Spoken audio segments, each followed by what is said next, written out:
मेरे दोस्त को 25 साल बाद पता चला कि उसके पिताजी उसके असली पिताजी नहीं हैं। अर्जुन मेरे साथ कॉलेज में ही था। कलकत्ता से है अर्जुन, सॉल्ट लेक से। अर्जुन हमेशा मुझे कॉलेज में बोलता था कि भाई मेरा बाप बहुत स्ट्रिक्ट है, हमेशा कुछ ना कुछ सुनाता है मुझे। लेकिन ये बात मेरे लिए अनकॉमन नहीं था क्योंकि मेरा बाप तो मुझे बचपन से मारता था, तो ये बात मुझे बहुत नॉर्मल लगा। लेकिन कल रात को अचानक अर्जुन का फ़ोन आया। अर्जुन लिटरली कॉल पे रो रहा था। उसने मुझे कॉल करके बताया कि भाई मुझे सच्चाई पता चल गई।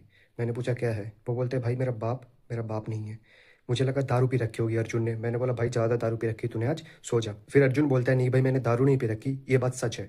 मुझे एक 25 साल पुरानी चिट्ठी मिली है जिसमें मेरी मम्मी ने मेरे लिए लिखा है कि अर्जुन बेटा, अगर कभी तुम्हें ये चिट्ठी मिले और तुम्हें पता चल जाए कि तुम्हारे पिताजी तुम्हारे बायोलॉजिकल फादर नहीं है, तुम्हारे असली फादर नहीं है, तो कभी उन पर गुस्सा मत करना, क्योंकि तुम्हारे असली पिताजी ने जो तुम्हारे लिए नहीं किया उन्होंने उस आदमी ने तुम्हारे लिए किया है। भाई साहब ये बात सुनकर ना मेरा दिमाग खराब हो गया। अब मैं समझ नहीं पा रहा था कि मैं अर्जुन को क्या बोलूँ, कैसे समझाऊं। तो मेरे दिमाग में तो सबसे पहले एक ही चीज़ आया कि अर्जुन की मम्मी के साथ अफेयर थी किसी के साथ और अर्जुन पैदा हुआ। लेकिन फिर भी मैंने अर्जुन को समझाया, अर्जुन एक काम कर, पहले अपनी मम्मी से जाके बात कर, क्या पता ये चिट्ठी उन्होंने किसी और के लिए लिखा हो, क्या पता तेरे लिए है ही ना। जो भी सच्चाई है जो भी झूठ है वो तुझे मम्मी से बात करके पता चल जाएगा। तो अर्जुन फिर गया अपनी मम्मी से बात करने। उसने जब अपनी मम्मी से पूछा कि सच्चाई क्या है क्या नहीं है, तब उसके मम्मी ने बताया कि हाँ अर्जुन बेटा, जो तुमने देखा वो सब कुछ सही है।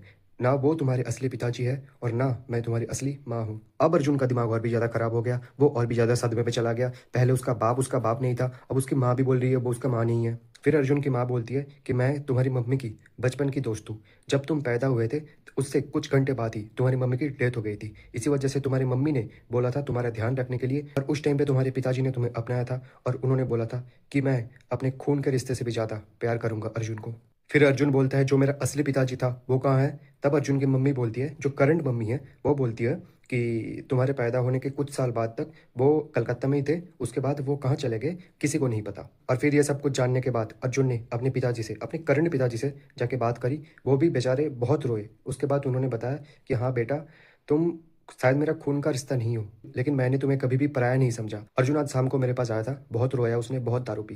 वो बोल रहा था अपने असली पिताजी को ढूंढने के लिए। लेकिन मैंने उसे समझाया कि देख, शायद वो असली पिताजी होगा तेरा, लेकिन जिम्मेदारी उसने निभाया नहीं है। लेकिन जिन्होंने जिम्मेदारी तेरा निभाया है, खून का रिश्ता ना होने के बाद भी जिन्होंने तुझे देखा है, उनको छोड़ के तू किसी और के पास चला जाएगा, किसी और को ढूंढेगा, वो उन दोनों इंसान को ना अच्छा नहीं लगेगा। अब पता नहीं उसने दारू पी रखी थी, वो घर चला गया। अब सुबह कल क्या करेगा क्या नहीं, भगवान जाने।